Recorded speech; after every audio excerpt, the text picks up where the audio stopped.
Okay, so this is going to be Ascension Series video number 6. There are 5 before this one. You can watch them independently, but they do build off each other.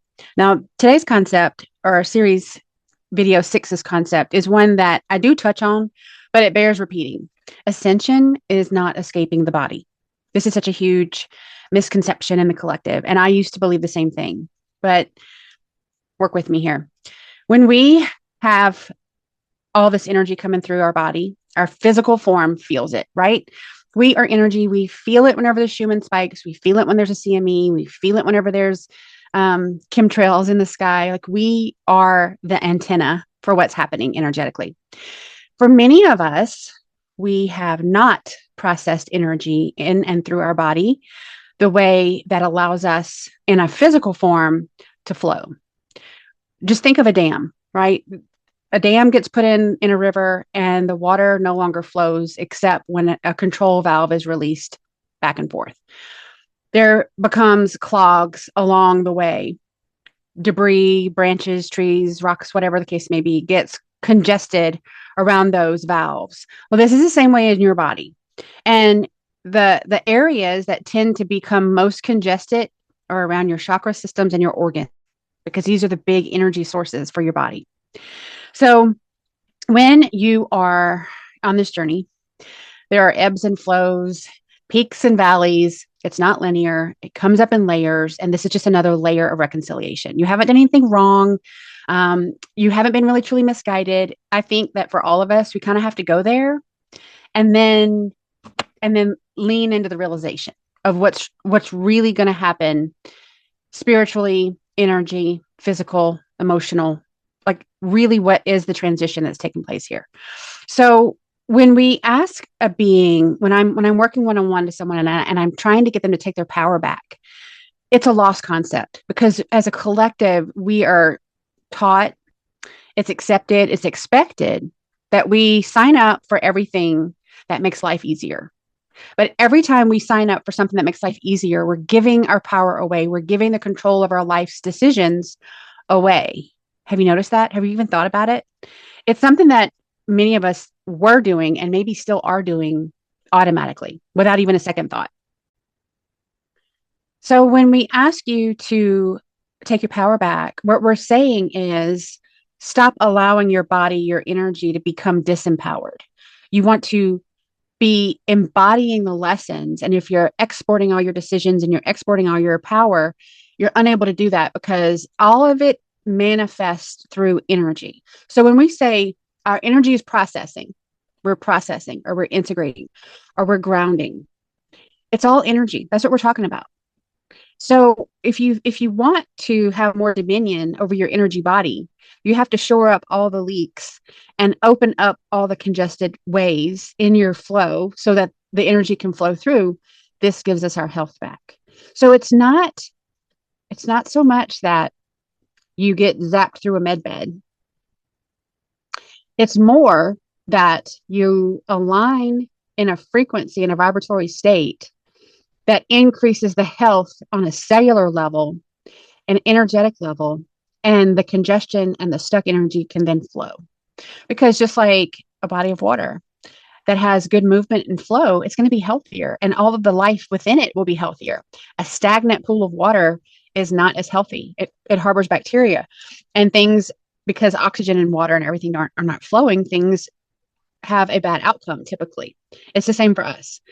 So the entire purpose is not to convince you that your whole world is a lie, although it kind of is.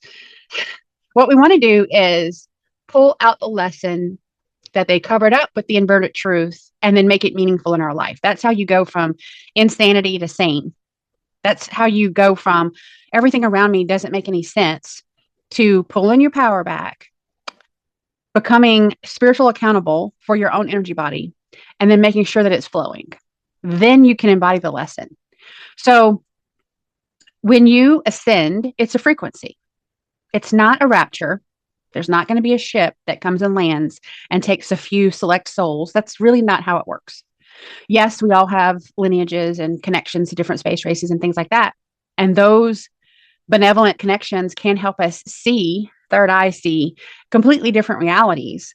but none of them, not Source, not Sophia, not Yeshua, not Maggie, not Mother Mary, not the Pleiadians, not the Arcturians, none of them are going to come and save you. They're not going to come save me either. They're not saving anyone. It is a mission of inspiration. You get inspired to save yourself. You get inspired and you realize and remember you were the powerful processor all along. It's your energy that they seek, not the other way around. And you take the power back. So the real task is learning to stay present in the body and alchemize all these situations, scenarios, and lessons to our benefit. Because quite honestly, we've been on the other end of it, right? We've been on the end where we get the byproduct of other people making decisions, and then it trickles down to us, and we get left with being disempowered. So the body is not a prison.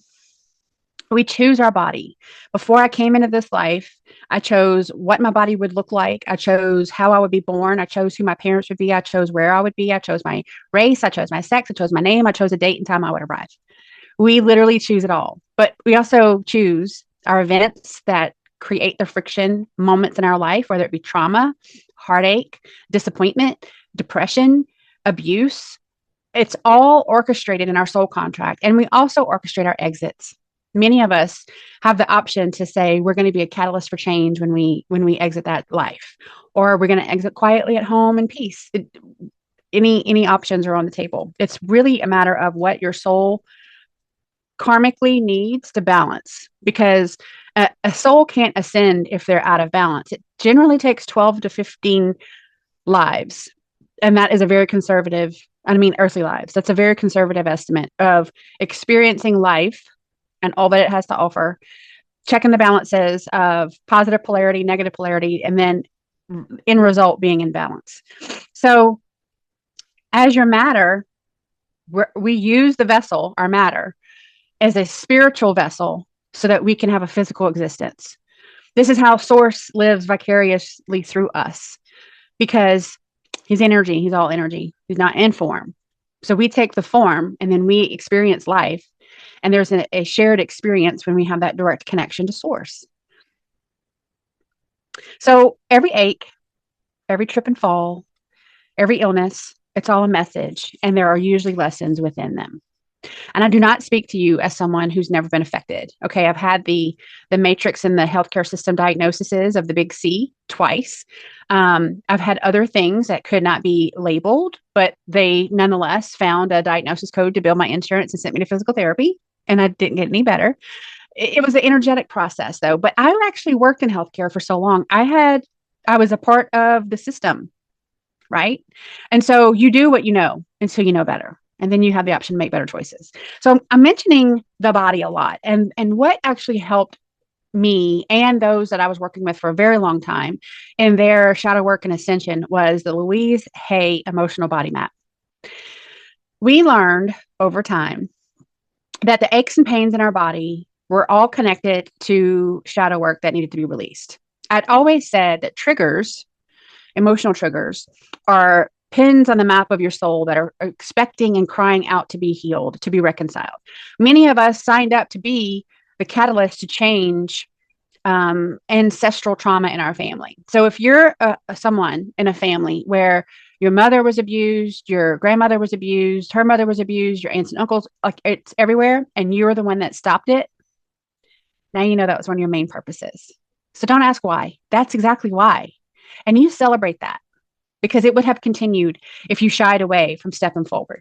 So some of the examples I'm going to give you, I'm going to run through these kind of quick, but definitely check it out. It's not a new concept. It's been around for years and years, but this is just saying that pain, emotional pain, manifests in the physical body. And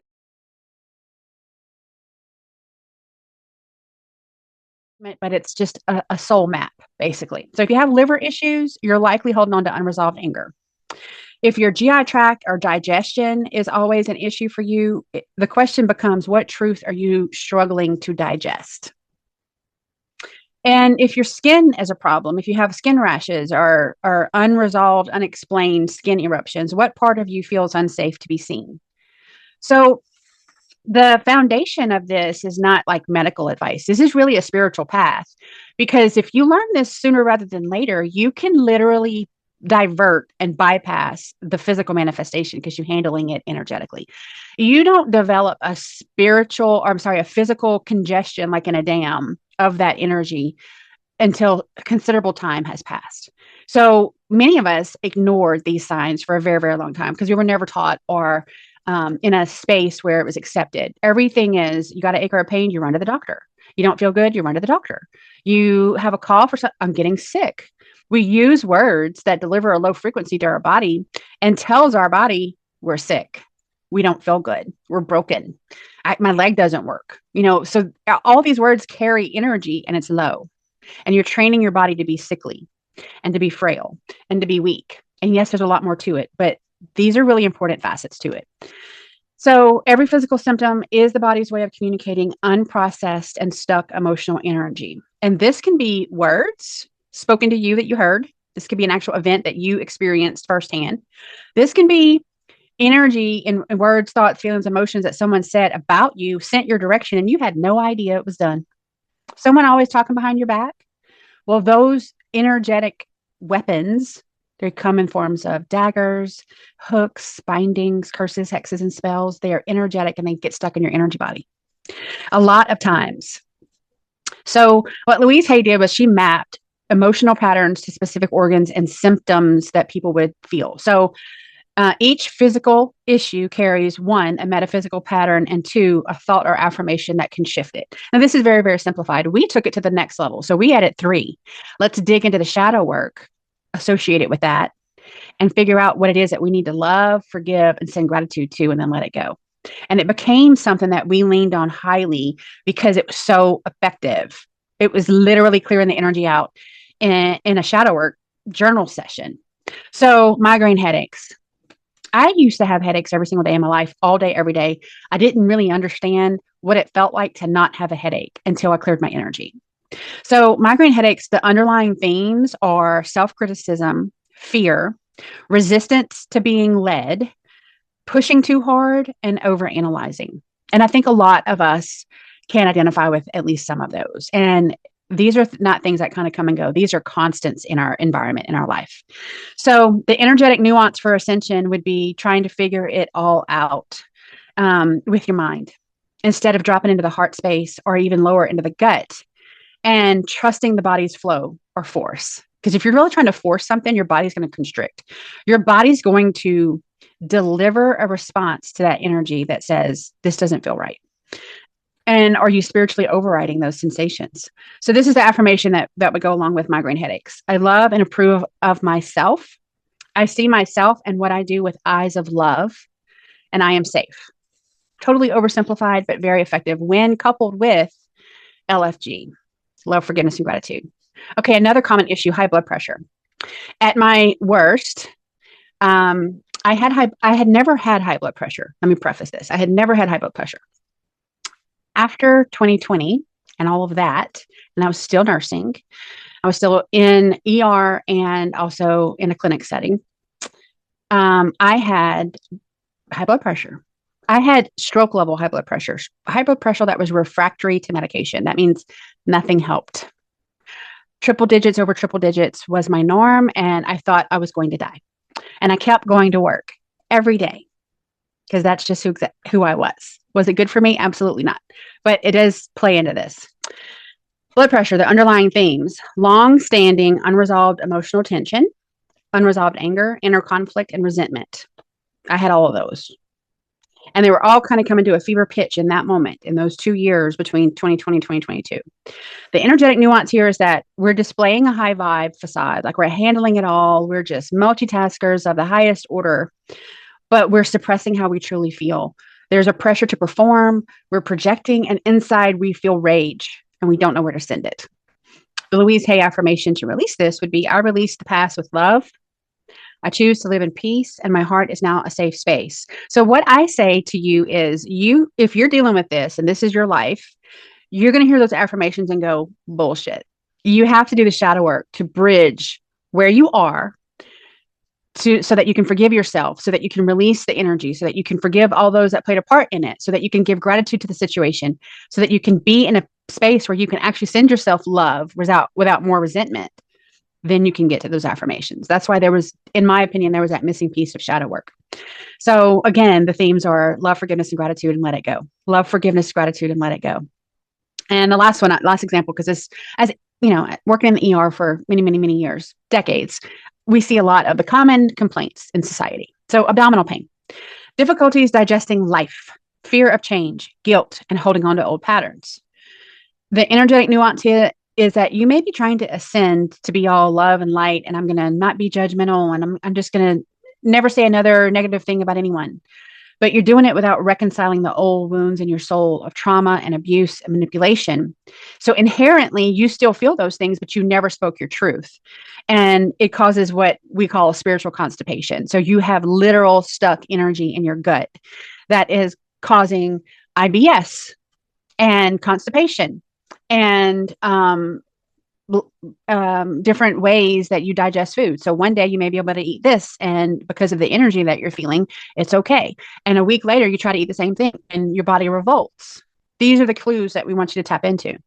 So the Louise Hay affirmations for this after you do your shadow work would be, I digest and assimilate all new experiences peacefully and joyously, and life nourishes me. And it's hard to get there, again, without doing the shadow work, because for me, I'm a very genuine and authentic person, and I can't just step into a traumatic event and immediately send all beings involved in the trauma love.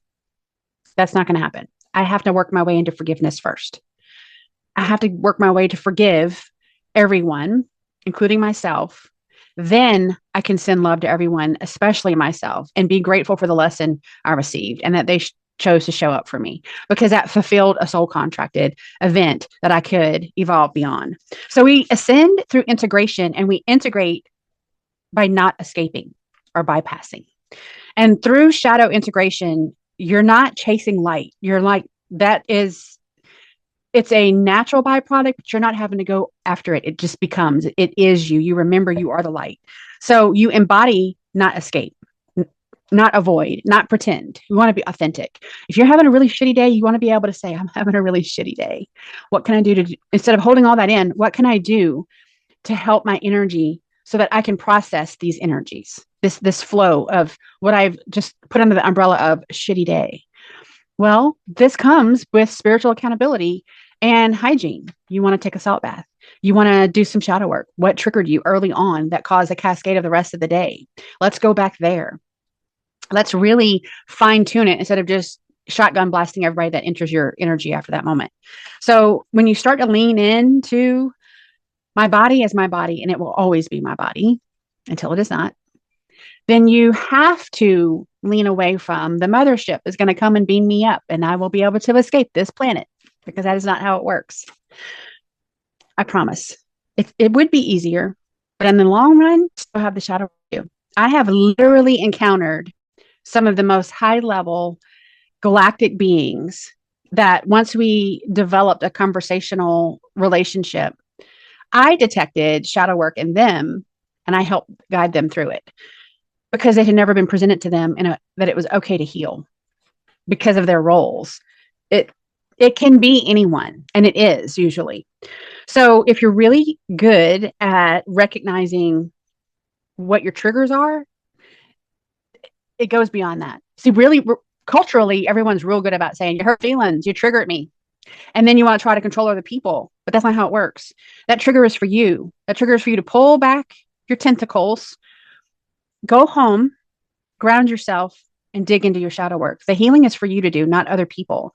You know that you're doing it right when you no longer get triggered. That's your litmus test. When people that have free will control over their own bodies, minds, and mouths can do and speak things that used to set you off, and it just flows right on through you, and it does not derail your entire day. So the next time you get the nudge that you feel like you need to transcend your existence, I want you to realize that you do that by rising your frequency, and your frequency will only rise when you release the shadows that have held you down in the lower frequency, embody that lesson, and then clear your energy, allow it to flow through you.